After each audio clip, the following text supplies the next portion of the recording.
Welcome back to my channel. അപ്പോൾ ഇന്ന് നമ്മൾ കുട്ടികൾക്ക് വളരെയധികം ഇഷ്ടപ്പെട്ട ഒരു അടിപൊളി റെസിപ്പിയാണ് നമ്മളിന്ന് ഉണ്ടാക്കാൻ പോകുന്നത്. ചിക്കൻ നഗറ്റ്സ് ആണ്. അപ്പോൾ മിക്കവാറും എല്ലാ കുട്ടികൾക്കും, കുഞ്ഞു കുട്ടികൾ മുതൽ വലിയവർക്ക് വരെ ഇഷ്ടപ്പെടുന്ന വളരെയധികം നല്ല സ്വാദിഷ്ടമായ റെസിപ്പിയാണ്. അപ്പോൾ ഇതെങ്ങനെയാണ് ഉണ്ടാക്കുന്നതെന്ന് നമുക്ക് നോക്കാം. ഫസ്റ്റ് ഞാനിവിടെ എടുത്തിട്ടുള്ളത് ഒരു 4 വലിയ പീസ് ബ്രെഡാണ്. അതിൻ്റെ സൈഡ് എഡ്ജ് ആ ബ്രൗൺ കളറിലുള്ളത് കട്ട് ചെയ്ത് മാറ്റിയതിന് ശേഷം ഞാനത് കുഞ്ഞു കുഞ്ഞു പീസായിട്ട് കട്ട് ചെയ്തിട്ടിട്ടുണ്ട്. കാരണം നമ്മളൊന്ന് പൊടിച്ചെടുക്കണം നമുക്ക്. അപ്പോൾ ഒരു മിക്സിയുടെ ജാർ എടുക്കുക. ഞാൻ വലിയ ജാർ തന്നെ എടുത്തിട്ടുണ്ട്. അതിലേക്ക് നമുക്ക് ഈ ബ്രെഡ് ഇട്ട് കൊടുക്കാം. എന്നിട്ടിത് നമ്മൾ ജസ്റ്റ് ഒന്ന് മിക്സി ഒരു 2 സെക്കൻഡ് ഒന്ന് ഒട്ടിച്ച് കൊടുത്താൽ മതിയാവും. അപ്പോഴേക്ക് നന്നായിട്ട് ഒന്ന് പൊടിഞ്ഞ് കിട്ടും. നമുക്ക് ബ്രെഡ് ക്രംസായിട്ട് നമുക്ക് കിട്ടുന്നുണ്ട്. അപ്പോൾ ഇതിലേക്കാണ് നമ്മൾ മെയിൻ ഇൻഗ്രീഡിയൻ്റ് ആയ നമ്മുടെ ചിക്കൻ നമ്മൾ ഇതിലേക്ക് നമ്മൾ ആഡ് ചെയ്ത് കൊടുക്കാൻ പോകുന്നത്. അപ്പോൾ ചിക്കൻ ഇവിടെ ഞാനൊരു 300 ഗ്രാം ചിക്കൻ എടുത്തിട്ടുണ്ട്. 300 മുതൽ 400 ഗ്രാം വരെ കാണും. അത് എല്ലില്ലാത്ത ചിക്കനാണ് എടുത്തിട്ടുള്ളത്. കുഞ്ഞു കുഞ്ഞു പീസായിട്ട് ഞാൻ കട്ട് ചെയ്തിട്ടിട്ടുണ്ട്. കാരണം ഇത് നമ്മൾ അരഞ്ഞ് കിട്ടാൻ പാകത്തിന് ചെറിയ പീസായിട്ട് കട്ട് ചെയ്തിടുന്നതായിരിക്കും നല്ലത്. അപ്പോൾ അത് നമ്മൾ ഇതിലേക്ക് ഇട്ട് കൊടുക്കുകയാണ്. എന്നിട്ട് ഇതിലേക്ക് നമുക്ക് കുറച്ച് സാധനങ്ങളും കൂടെ നമുക്കിനി ആഡ് ചെയ്ത് കൊടുക്കാനുണ്ട്. ഫസ്റ്റ് നമ്മൾ ആഡ് ചെയ്ത് കൊടുക്കുന്നത് ജിഞ്ചർ ഗാർലിക്കിൻ്റെ പേസ്റ്റാണ്. ഞാൻ ജസ്റ്റ് ഒന്ന് ചതച്ചെടുത്തിട്ടുണ്ട്. ഇഞ്ചിയും വെളുത്തുള്ളിയും അതൊരു 1 ടേബിൾ സ്പൂൺ കാണും, അതിട്ട് കൊടുക്കുക. എന്നിട്ടൊരു 1/4 ടീസ്പൂണോളം അളവ് കുരുമുളക് പൊടി ഇട്ട് കൊടുക്കുകയാണ്. ഒരു 1/4 ടീസ്പൂണോളം പെപ്രിക്ക പൗഡറാണ് നമ്മളിതിലേക്ക് ആഡ് ചെയ്ത് കൊടുക്കുന്നത്. എന്നിട്ട് 1 ടേബിൾ സ്പൂണോളം അളവ് സോയാ സോസ് നമ്മളിതിലേക്ക് ഒഴിച്ചു കൊടുക്കുകയാണ്. ലാസ്റ്റായിട്ട് നമുക്ക് ആവശ്യത്തിനുള്ള ഉപ്പ് കൂടെ നമ്മളിതിലേക്ക് ചേർത്ത് കൊടുക്കുക. എന്നിട്ട് ഇതെല്ലാം ചേർത്തതിന് ശേഷം ഇതെല്ലാം ഒരു സ്പാച്ചില കൊണ്ട് നന്നായിട്ടൊന്ന് മിക്സാക്കി കൊടുക്കുക. കാരണം നമ്മുടെ ബ്രെഡ് ക്രംസ് അടിയിൽ കിടക്കുകയാണല്ലോ, അത് ഇതുമായിട്ടൊന്ന് മിക്സാക്കിയതിന് ശേഷം ഇതൊന്ന് അരച്ചെടുത്തിട്ട് വരിക. ജസ്റ്റ് ഒരു 2 സെക്കൻഡ് അരച്ചെടുത്താൽ മതി. ഒത്തിരി ഫൈൻ പേസ്റ്റായിട്ട് അരയ്ക്കേണ്ട ഒരു ആവശ്യമില്ല. കണ്ടോ, ഈ ഒരു കൺസിസ്റ്റൻസിയിൽ ജസ്റ്റ് ഒന്ന് തുരുതുരായിരിക്കണം നമ്മൾ തൊടുമ്പോഴേക്കും. എന്നിട്ട് അത് ഞാനൊരു കട്ടിംഗ് ബോർഡിലോട്ട് മാറ്റിയിട്ടുണ്ട്. എന്നിട്ട് കുറച്ച് ഓയിലും കൂടെ എടുത്തിട്ടുണ്ട്. ഞാൻ സൺഫ്ലവർ ഓയിലാണ് എടുത്തിട്ടുള്ളത്.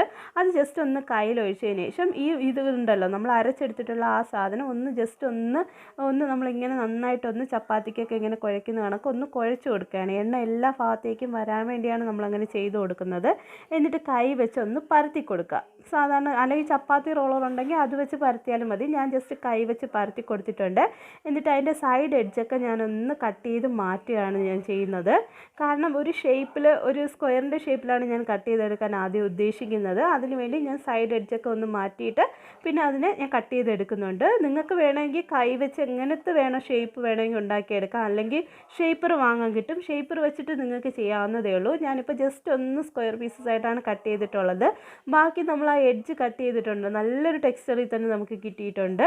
അപ്പോൾ ഇങ്ങനെ എല്ലാം നമുക്ക് കട്ട് ചെയ്ത് മാറ്റിയിട്ടുണ്ട്. ഇനി ഞാൻ ബാക്കി വന്ന് കുറച്ച് സൈഡൊക്കെ കട്ട് ചെയ്ത പീസ് അത് നമ്മൾ ജസ്റ്റ് ഒരു ട്രയാങ്കുലർ ഷേപ്പിൽ ഞാൻ കട്ട് ചെയ്തെടുക്കുന്നുണ്ട്.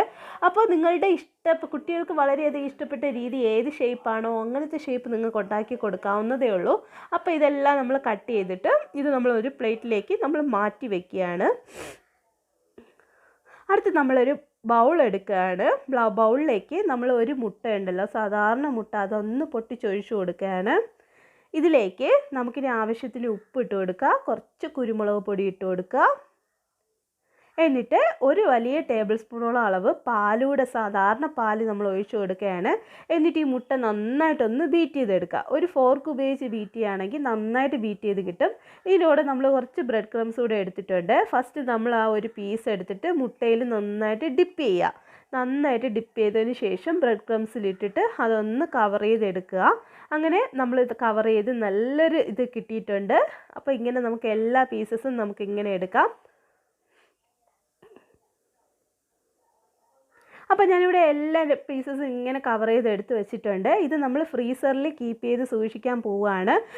ഈ ഒരു പ്ലേറ്റിൽ ഒരു എയർ ടൈറ്റ് കണ്ടെയ്നറിൽ ഫസ്റ്റ് ലെയർ അടുക്കുക. അതിൻ്റെ പുറത്ത് ഒരു ബട്ടർ പേപ്പറോ എന്തെങ്കിലും വെച്ചിട്ട് സെക്കൻഡ് ലെയർ അടുക്കി നമുക്ക് ഫ്രിഡ്ജിൽ 2 മാസം വരെ കേടുകൂടാതെ സൂക്ഷിക്കാൻ കഴിയും.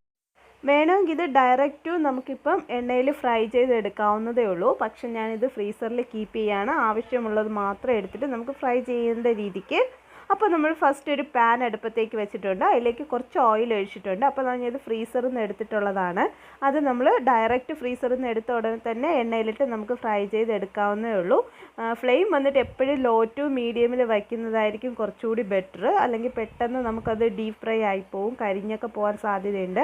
അപ്പോൾ ഒരു സൈഡ് ആകുമ്പോഴേക്കും അപ്പുറത്തെ സൈഡ് നമ്മൾ മറിച്ചിട്ടിട്ട് ഇത് നന്നായിട്ടൊന്ന് നമ്മൾ ഫ്രൈ ചെയ്തെടുക്കുക ചെയ്യുന്നത്. അപ്പോൾ ഒരു സൈഡ് ആയിട്ടുണ്ട്, നമ്മൾ മറിച്ചിട്ട് കൊടുത്തിട്ടുണ്ട്. അപ്പോൾ ഇത് നമ്മുടേത് ഏതാണ്ട് ആയിട്ടുണ്ട്. അപ്പോൾ നമ്മളിത് എണ്ണയിൽ നിന്ന് എടുത്ത് മാറ്റുകയാണ്. അപ്പോൾ നമ്മുടെ ടേസ്റ്റി ആയിട്ടുള്ള നല്ല ക്രിസ്പി ആയിട്ടുള്ള നല്ല ചിക്കൻ നഗറ്റ്സ് ഇവിടെ തയ്യാറായിട്ടുണ്ട്. അപ്പോൾ നമ്മൾ എല്ലാ എണ്ണയിൽ നിന്ന് എടുത്ത് മാറ്റുകയാണ്. അപ്പോൾ ഇതേ കണക്ക് എല്ലാവരും ട്രൈ ചെയ്ത് നോക്കുക, കുട്ടികൾക്കൊക്കെ വളരെയധികം ഇഷ്ടപ്പെടും. അപ്പോൾ thank you for watching. Bye bye.